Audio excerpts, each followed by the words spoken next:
بسم الله الرحمن الرحيم. سؤال جديد وإجابة جديدة. طيب، هل الفقر مرتبط بالمكانة الاجتماعية وبالفلوس فقط وبالبلد اللي انت عشت فيها بسنك وبنوعك كجنسك وهكذا، ولا هو مرتبط بحاجات تانية؟ ماشي. وهل الغنى مرتبط بالبلد اللي انت عايش فيها وبمكانتك الاجتماعية وأسرتك ونوعك وسنك وهكذا، ولا هو مرتبط بحاجة تانية؟ طيب، بس قبل ما اجاوب على السؤال ده بقى خليني اسلم عليكم واقول لكم السلام عليكم ورحمة الله وبركاته.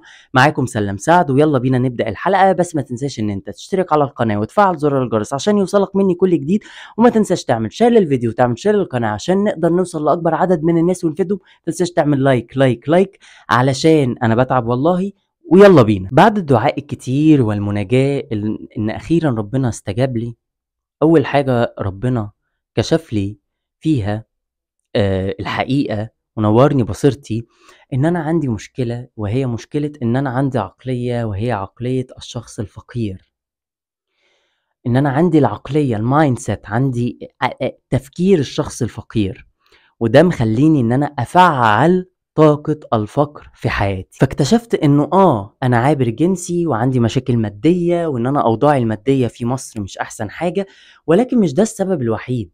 وان السبب الاخر اللي انا قلت لكم عليه ان انا عندي عقلية الشخص الفقير مش عقلية الشخص الغني. تعالوا بقى نعرف مع بعض اكتر. فدخلت وبحثت وحبيت اعرف ما هو الفرق بين عقلية الشخص الفقير وعقلية الشخص الغني.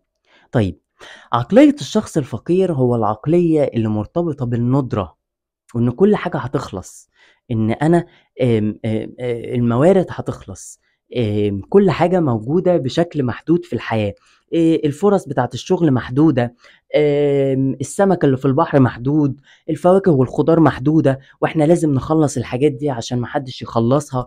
فدايما انا فاكر ان كل حاجة محدودة، كل حاجة ليميتد، وان الشغل ده بس هو ده اللي هيجيب لي الفلوس، لكن اي نوع تاني من الشغل الاخر مش هيجيب لي فلوس، وان اهلي بس هم مصدر الفلوس، وان اي حاجة تانية مش هم مصدر الفلوس. يعني من الاخر كده دايما بحس ان انا حياتي محدودة وفيها ندرة. عقلية الشخص الفقير هي عقلية ثابتة. يعني ايه؟ يعني انا كبرت خلاص، هو انا لسه هتعلم حاجة جديدة؟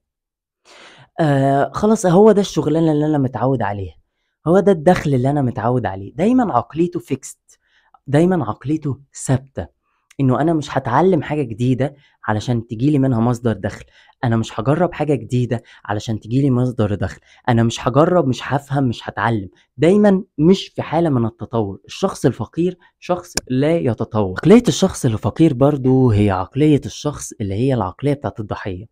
اصلا انا حياتي كانت كده، اصل انا اهلي كانوا كده، اصل انا مش عارف ايه، اصل انا ايه، اصل انا عملوا فيا، اصل سووا فيا. فالشخص الفقير هو شخص لا يتحمل مسؤولية حياته، ودايما بيرمي المسؤولية على الاخرين، ودايما بيرمي المسؤولية على الاقدار علشان لا يتحمل المسؤولية، علشان يغير من نفسه. فعقلية الشخص الفقير بتميل دايما لان هو لا يتحمل المسؤولية، ويلقي اللوم ويلقي الاتهامات على الآخرين مش على نفسه. عقلية الشخص الفقير هي العقلية اللي بتميل إلى اللي هي إن هو بيفكر في المدى القريب مش المدى البعيد. يعني إيه؟ يعني جاب فلوس يصرفها أكل وشرب ولبس وفسح وخروج على قده، لكن ما يفكرش مثلا ان هو يحوش ويجمع علشان بعد كده يحط الفلوس بتاعته في شهادة او يعمل استثمار ما او كده. ليه؟ يقول لك يا عم انا كده كده فاقد الامل، يا عم انا كده كده حياتي خراب، يا عم خلاص احنا خلينا نتبسط في اللحظة. زي بالظبط الناس اللي عندهم عقلية الشخص الفقير بس في موضوع الدايت. يقول لك يا عم انا كده كده الدنيا خربانة، انا كده كده اصلا تخين ومش هنزل، انا كده كده مش عارف ايه، فكل فبوظ يقعد يدي لنفسه مبررات علشان ما يبصش للمستقبل، ولكن يدي لنفسه مبررات قد ايه هو محتاج ان هو يكون في اللحظة ويستمتع في اللحظة. فعقلية الشخص الفقير هو ما بيميل ان هو يستمتع جات له فلوس جاب لبس، جات له فلوس جاب موبايل، جات له فلوس جاب عربية. علشان كده بنشوف ان الناس اللي بتصرف كتير قوي مش الناس الاغنياء، الناس اللي بتصرف كتير قوي هي الناس الفقراء. انما بقى عقلية الشخص الغني، عقلية الشخص الغني هي العكس، انه حاسس دايما بالوفرة، بالاباندنس، ان الحياة مليانة، الحياة فيها حاجات كتير، الحياة فيها فرص لا متناهية، ربنا هيبعت لي الفرص من كل الاماكن، ربنا هيبعت لي الفلوس من كل الاتجاهات، انا الفلوس محوطاني، انا طول ما انا حواليا ناس، الناس دي عبارة عن فلوس اصلا، طاقات فلوس يعني.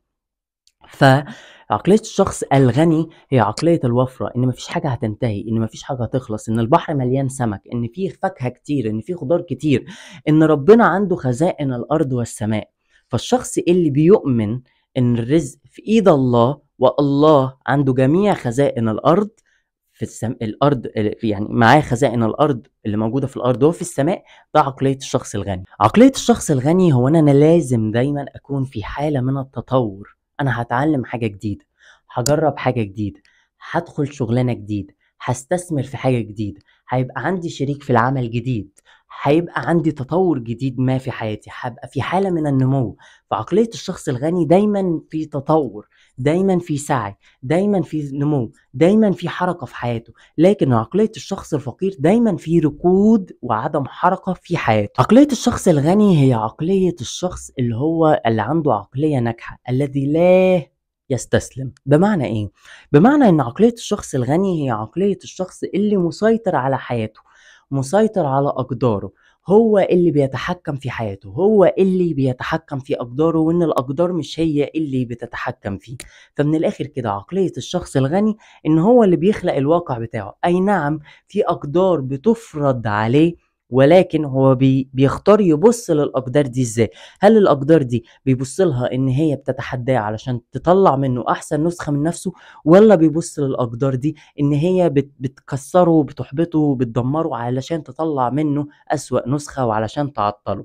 فعقلية الشخص الغني بياخد الأقدار الصعبة على إنها تحدي علشان يطلع لفوق ما ينزلش لتحت. دايما عقلية الشخص الغني هي العقلية الاستثمارية. أنا جات لي فلوس مش هصرفها في الأكل، مش هصرفها في الشرب، مش هصرفها في السفر، لكن هصرفها في حاجات تانية مهمة. بمعنى هصرفها في استثمار، هحطها في شهادة، هحطها في حاجة تطلع لي فلوس. يعني من الآخر كده هو بيختار يزرع في الأرض اللي تطلع حصاد فلوس، مش بيزرع في الحاجات اللي بتنتهي. يعني أكلت دخلت الحمام وخلص، حطيت برفان، اشتريت برفان أنضف برفان في الدنيا، خلاص طار وراح. تمام.